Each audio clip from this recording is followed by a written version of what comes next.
students, coming back to my channel. In last lecture we had studied 4 different types under the number system. Which are they? First we'll do the revision of the previous lecture and then we'll proceed with the example. So in last lecture we had studied there are 4 different types under number systems.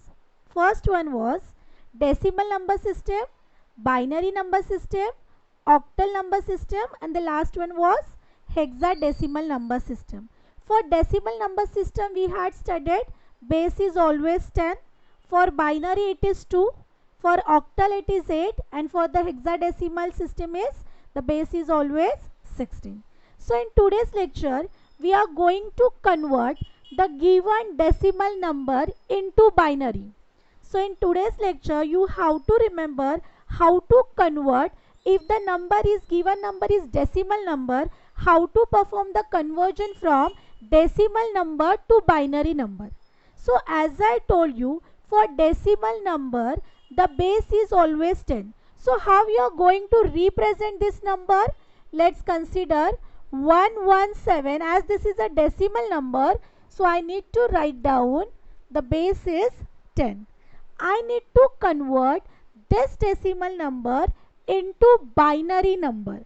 So here let's consider question mark, but here base should be 2. So what we need to do?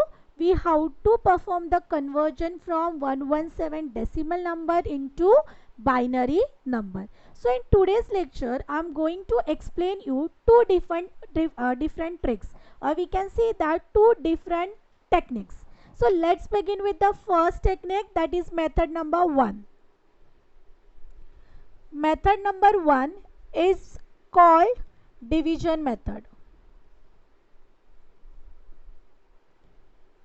As here you have to convert decimal number into binary number.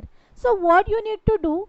You have to write down the given decimal number as it is, and if you need to convert it into the binary number, you have to perform division by 2. So if you are going to do the division, if you are going to perform the division 117 divided by 2, so you will be getting 2 5s are 10, 2 8s are 16. What is your remainder? The remainder is 1. So you need to write your remainder, you have to put that remainder over here. So again what you have to do? Again you need to divide this particular number by 2. Till once you get the quotient it's equal to 0, you have to stop the division. So can you tell me the next value? Here 2 2s are 4 and then you will be getting 9. In this case if you are going to divide 58 by 2, the remainder is what? 0. Again you need to divide 29 by 2. What you will get? 14. The remainder is 1. Next is what? You need to divide 14 by 2. The quotient is 7. The remainder is 0. Next is what? You have to divide this particular number by 2. What you will get? 3 2s are 6. The remainder is 1. Again you have to divide 3 by 2. You will get 2 1s are 2. Again remainder is 1. Again you need to divide 1 by 2. So here it would be 0 and then the remainder is 1. I hope you have understood how to perform the division. After this, how you are going to write down your answer? So you have to remember two important concepts. The first one is LSB and the second one is MSB.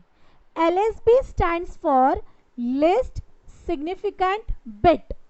Bit means what? A single number. MSB stands for most significant bit. Least significant bit and most significant bit. Fine. So how you are going to write down the answer in binary form? You have to write the answer from MSB to LSB, from down to upward direction. So can you tell me the first value? Come on. 1, the first bit.